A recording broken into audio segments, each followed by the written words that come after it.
കലോത്സവത്തില് state level മത്സരത്തിൽ പങ്കെടുക്കുക എന്ന് പറഞ്ഞാൽ വലിയ കാര്യമാണല്ലേ. അത് അടുപ്പിച്ച് 3 തവണ പങ്കെടുക്കുന്ന ഒരു ടീമാണിതാ ഇത്തവണയും സ്റ്റേറ്റ് ലെവൽ കലോത്സവത്തിന് പോകാനായിട്ട് ജില്ലാ തലത്തില് സമ്മാനം നേടിയിട്ടുണ്ട് മണ്ണുത്തി ഡോൺ ബോസ്കോ സ്കൂളിലെ ഈ കുട്ടികള്.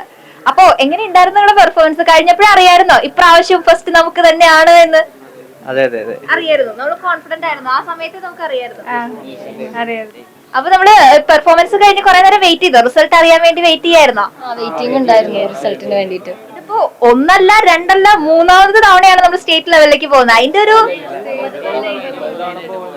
9 തവണ പോകുന്നുണ്ട്. ഓക്കെ, 9ാമത്തെ തവണ മൈമിന് പോകുന്നുണ്ട് നമ്മുടെ സ്കൂളിൽ നിന്ന്, സ്റ്റേറ്റ് ലെവലിൽ പോകുന്നുണ്ട്. ഇത് കണ്ടിന്യൂസ്ലി 3ാമത്തെ തവണയാണ് നമ്മൾ ഡിസ്ട്രിക്റ്റില് ഫസ്റ്റ് കിട്ടുന്നത്. ചെറിയ കാര്യമല്ല, വലിയ കാര്യം തന്നെയാണ്, സെലിബ്രേറ്റ് ചെയ്യാനുള്ള കാര്യം തന്നെയാണ്. സ്കൂളിലും വീട്ടിലൊക്കെ വിളിച്ച് പറഞ്ഞോ? എല്ലാവരും ഇപ്പൊ കാത്തിരിക്കായിരുന്നു, ഈ ഒരു വിജയം പ്രതീക്ഷിച്ച് തന്നെ ഇരിക്കായിരുന്നു എല്ലാവരും. സാറിന് എന്താ പറയാനുള്ളത്? ഒരുപാട് സന്തോഷമുണ്ട്. കാരണം തുടർച്ചയായിട്ട് 1ാം സ്ഥാനം കിട്ടുക എന്ന് പറഞ്ഞാൽ നമ്മൾ ഒരിക്കലും പ്രതീക്ഷിക്കാത്തൊരു കാര്യമാണ്. അപ്പൊ അത് ഒരുപാട് സന്തോഷമുണ്ട്. ഈ പറഞ്ഞ പോലെ ഈ കാലഘട്ടത്തിൽ ഏറ്റവും പ്രാധാന്യമുള്ളൊരു വിഷയം എടുത്തിട്ടാണ് നമ്മൾ ചെയ്തത്. സമൂഹം അല്ലെങ്കിൽ സമൂഹത്തിൽ വേദന അനുഭവിക്കുന്ന ഒരുപാട് സ്ത്രീകൾ, അവർക്ക് വേണ്ടിയിട്ടുള്ള ഒരു സമർപ്പണമായിട്ടാണ് നമ്മൾ ഈ മൈമിനെ കാണുന്നത്. ഒരു ട്രിബ്യൂട്ടാണ്. അപ്പൊ നമ്മള് ഓരോ തവണയും വരും തോറും മത്സരത്തിന്റെ ആ ഒരു കാഠിന്യം ഏറി വരും അല്ലെ? കാരണം എല്ലാവരും ഇതുപോലെ പുതിയ പുതിയ കാര്യങ്ങളൊക്കെ പയറ്റി വരും. തീർച്ചയായും അതെ, ഏറ്റവും പുതിയ വിഷയമാണ്, വിഷയ പ്രാധാന്യത്തിന് മാർക്കുണ്ട്. അപ്പൊ അതുകൊണ്ട് തന്നെ ഏറ്റവും പുതിയ വിഷയങ്ങൾ എടുത്തിട്ടാണ് എല്ലാവരും ചെയ്യുക. അപ്പോൾ അത് ഏറ്റവും നല്ല അവതരണമായി വരുന്നു. ആ ഒരു സമയത്ത് കുട്ടികൾക്ക് ഏറ്റവും നല്ലൊരു അവതരണം കാഴ്ചവെക്കുന്നു.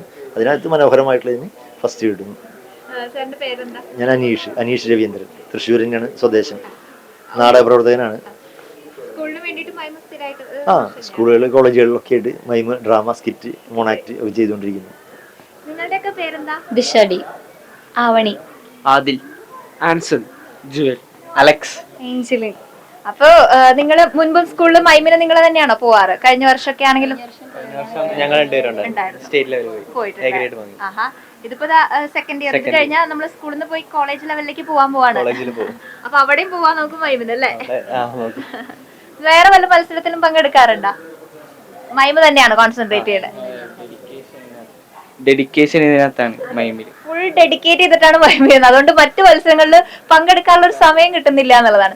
അപ്പൊ എന്തായാലും നമുക്ക് ഇനിയും ഒരുപാട് വിജയങ്ങൾ ഉണ്ടാവട്ടെ നിങ്ങൾക്ക്. ഇപ്പൊ ഈ 9 വർഷം നമ്മുടെ സ്കൂളിൽ കിട്ടി, ഇപ്പൊ കണ്ടിന്യൂസ്ലി 3ാമത്തെ വർഷം ഡിസ്ട്രിക്റ്റിൽ പോവാന്നൊക്കെ പറയുമ്പോ അപൂർവങ്ങളിൽ അപൂർവം എന്നൊക്കെ പറയാം അല്ലെ? അപ്പൊ അങ്ങനെ ഒരു മൈമിൽ നമുക്ക് പങ്കെടുക്കാൻ പറ്റുന്ന പറഞ്ഞ വലിയ കാര്യമാണ്. ഇനിയും ഒരുപാട് ഇങ്ങനെയുള്ള മത്സരങ്ങളിൽ പങ്കെടുക്കാനും ഒക്കെ പറ്റട്ടെ. എല്ലാവർക്കും all the best and congratulations. Thank you. ഇതാണ് അമാനക കെ. ഓ, അമാന കെ എം. ഇപ്പൊ പിടികിട്ടി. അമാന പോസ്റ്റർ നിർമ്മാണത്തില് ഫസ്റ്റ് പ്രൈസ് കിട്ടിയിട്ടുണ്ട് അല്ലെ? ഏത് സ്കൂളിലാണ് പഠിക്കുന്നത്? Chandrapinni higher secondary school. 10th-ലാണ്. അപ്പൊ ആ 10th ആണ്. ഇപ്പൊ സ്കൂൾ മാറാറായിട്ടുള്ള സമയമാണ്. അപ്പൊ ആ ഫൈനൽ നമുക്കൊരു പ്രൈസ് കിട്ടിയിരിക്കുകയാണ് പോസ്റ്റർ നിർമ്മാണത്തിന്. അതും ആദ്യമായിട്ടാണ് മത്സരിക്കുന്നത്? അല്ല, ആദ്യമായിട്ടല്ല. 8th-ലും 9th-ലും ഒക്കെ പോയിട്ടുണ്ട്, പക്ഷെ സ്റ്റേറ്റ് പോകാൻ പറ്റിയിട്ടില്ല. അപ്പൊ നമ്മള് ഈ വർഷമാണ് നമ്മൾ സ്റ്റേറ്റ് ലെവൽ മത്സരത്തിനായിട്ട് പോകാനുള്ള ചാൻസ് കിട്ടിയിട്ടുള്ളത്.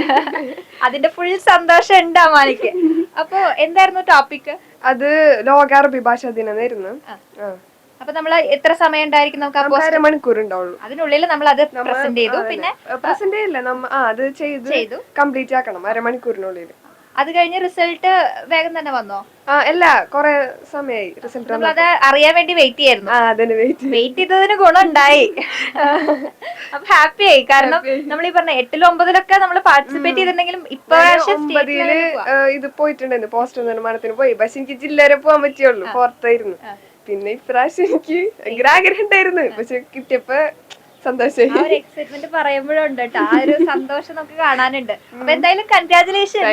ഇനി സ്റ്റേറ്റ് ലെവലിൽ പോയിട്ട് സമ്മാനം മേടിച്ചോളൂ കേട്ടോ. സംസ്കൃത കലോത്സവത്തില് 2 ഐറ്റത്തില് ഫസ്റ്റ് പ്രൈസ് കിട്ടിയിട്ടുള്ള കുട്ടിയാണ് നമ്മുടെ കൂടെ ഉള്ളത്. പേരെന്താ മോളുടെ? ആദ്യ ടി കൃഷ്ണൻ. സ്കൂള്? വിവേകോദയം. 1 അല്ല 2 ഐറ്റത്തിലാണ് പ്രൈസ് വാങ്ങിയത് അല്ലെ? ഏതൊക്കെ ഐറ്റംസ് ആയിരുന്നു? സിദ്ധരൂപോച്ചാരണം, ഗദ്യപാരായണം. എന്നിട്ട് നമ്മൾ പെർഫോം കഴിഞ്ഞ സമയത്ത് തന്നെ നമുക്ക് തോന്നിയിരുന്നോ 2ലും ഫസ്റ്റ് കിട്ടുന്നുള്ളൊരു കോൺഫിഡൻസ് ആ സമയത്ത് ഉണ്ടായിരുന്നോ? ടീച്ചർ പറഞ്ഞിട്ടുണ്ടായിരുന്നു ഫസ്റ്റ് വാങ്ങണമെന്ന്. ഓ, ടീച്ചർ പറഞ്ഞത് അതുപോലെ കേട്ടതാണല്ലേ. മാതാപിതാ ഗുരു ദൈവം എന്ന് പറഞ്ഞ ടീച്ചർ പറഞ്ഞ അത് അപ്പടി കേട്ടിരിക്കും എന്നുള്ളതാണല്ലേ. ആണ്. അപ്പൊ ടീച്ചർ പറഞ്ഞു ഫസ്റ്റ് മേടിക്കണമെന്ന്, ഞാൻ ഫസ്റ്റ് മേടിച്ചു. അപ്പൊ നമ്മൾ ഇനി സ്റ്റേറ്റ് ലെവലിലേക്ക് പോവാണല്ലേ. ഈ കൂടെ ആരുടെ കൂടെ വന്നേ മത്സരത്തിന്? ടീച്ചറുടെ കൂടെ. ടീച്ചർക്ക് സന്തോഷമായി അല്ലേ. അപ്പോ നമുക്ക് ആ ഒരു പെർഫോമൻസിന്റെ ചെറിയൊരു ഭാഗം നമുക്ക് കാണിക്കാൻ പറ്റുമോ? ചൊല്ലിക്കോളൂ. സിദ്ധരൂപം ആദ്യം ചൊല്ലാം. അകാരാന്തഃ പുല്ലിംഗഃ ബാലശബ്ദഃ ഏകവചനം ദ്വിവചനം ബഹുവചനം ഇതി ക്രമാത്. പ്രഥമ ബാലഃ ബാലൗ ബാലാഃ. സംബോധന പ്രഥമ ഹേ ബാല ഹേ ബാലൗ ഹേ ബാലാഃ. ദ്വിതീയ ബാലം ബാലൗ ബാലാൻ. തൃതീയ ബാലേന ബാലാഭ്യാം ബാലൈഃ. ചതുർത്ഥി ബാലായ ബാലാഭ്യാം ബാലൈഃ. പഞ്ചമി ബാലാത് ബാലാഭ്യാം ബാലേഭ്യഃ. ഷഷ്ഠി ബാലസ്യ ബാലയോഃ ബാലാനാം. സപ്തമി ബാലേ ബാലയോഃ ബാലേഷു. ധന്യവാദഃ. അപ്പൊ നമ്മള് ഇത് പറയുമ്പോൾ തന്നെ നമുക്ക് ആ ഒരു ഉച്ചാരണം വളരെ കൃത്യമായിട്ട് അങ്ങനെ മനസ്സിലാവുന്നുണ്ട്. അപ്പൊ അങ്ങനെ പ്രാക്ടീസ് മുൻപ് തൊട്ടേ ഉള്ളത്, പെട്ടെന്നൊരു ദിവസം ഒന്നും ഇങ്ങനെ ഇത്രയും കറക്റ്റ് ആയിട്ട് ഉച്ചരിക്കാൻ പറ്റില്ലല്ലോ. അപ്പൊ പണ്ട് തൊട്ടേ ഇങ്ങനെ പ്രാക്ടീസ് ചെയ്യാറുണ്ടോ? ഉണ്ട്. മുൻപ് മത്സരങ്ങളിൽ പങ്കെടുത്തിട്ടുണ്ടോ? ഏത് ക്ലാസ് തൊട്ടാ മത്സരിക്കാൻ? 5th തൊട്ട് മത്സരിച്ചിട്ടുണ്ട്. ഇപ്പൊ 6th. ഇപ്പൊ ഏത് ക്ലാസ്സിൽ? 6th. ഒരു വർഷം മത്സരിച്ചിട്ടുള്ളൂ. പക്ഷെ ഈ പ്രൊനൗൺസിയേഷൻ ഒക്കെ കേൾക്കുന്ന സമയത്ത് നമുക്ക് വളരെ കൃത്യമായിട്ട്. അപ്പൊ വീട്ടിൽ ആരെങ്കിലും ഇങ്ങനെ സംസ്കൃതം അറിയുന്നവർ അങ്ങനെയൊക്കെ ഉണ്ടോ? അച്ഛന് സംസ്കൃതം അറിയാം, അമ്മയ്ക്കും സംസ്കൃതം അറിയാം. അപ്പൊ ഇങ്ങനെ അവരും പറഞ്ഞു തരുമായിരിക്കും അല്ലെ, ഇങ്ങനെ കൃത്യമായിട്ട് ഉച്ചരിക്കണം എന്നുള്ളതൊക്കെ ടീച്ചേഴ്സും പറഞ്ഞു തരുമായിരിക്കും അല്ലെ. അപ്പൊ അങ്ങനെ പ്രാക്ടീസ് ചെയ്തിട്ടാണ് നമ്മൾ ഈ ഒരു ഇത്രയും കറക്റ്റ് ഉച്ചാരണവും കാര്യങ്ങളൊക്കെ പിടിക്കാൻ പറ്റിയത്. അങ്ങനെയായിരിക്കും അല്ലെ. പിന്നെ ഏതെങ്കിലും മത്സരത്തിൽ പങ്കെടുക്കുന്നുണ്ടോ? ഗദ്യപാരായണം. അതെന്താ? അത് ഇപ്പൊ കഴിഞ്ഞു. അതും കഴിഞ്ഞു. അതില് ഫസ്റ്റ്. അതാണ് രണ്ടാമത്തെ ഐറ്റം, ഫസ്റ്റ് കിട്ടിയത് അല്ലേ. അതിന് നമുക്കൊരു ഗദ്യപാരായണം അവരിങ്ങനെ ബുക്ക് തന്നിട്ട് നമ്മൾ വായിക്കുകയാണ് ചെയ്യുന്നത്. അപ്പൊ ആ ഒരു സമയത്ത് കിട്ടും, നമുക്ക് വായിച്ചു നോക്കാനൊന്നും മുൻപേ പറ്റില്ല അല്ലെ, അപ്പൊ തന്നെ വായിക്കല്ലേ. അപ്പൊ അങ്ങനെ വായിച്ച് അതിലും ഫസ്റ്റ് പ്രൈസ് കിട്ടി. അങ്ങനെ 2 ഫസ്റ്റ് ആണ് ഈ ഒരു ദിവസം ആദ്യം നേടിയത് അല്ലെ. ഇനി വീട്ടിലൊക്കെ വിളിച്ച് പറഞ്ഞോ? എല്ലാവർക്കും സന്തോഷമായില്ലേ? ഇനി നമ്മൾ സ്റ്റേറ്റ് ലെവലിലേക്കാണ് പോകുന്നത്. ട്രിവാൻഡ്രം പോവാൻ പോവാണല്ലേ. എന്തായാലും ഓൾ ദി വെരി ബെസ്റ്റ്. അവിടെയും പ്രൈസ് മേടിക്കണം, 2ലും ഫസ്റ്റ് മേടിക്കണം കേട്ടോ. All the best. Thank you.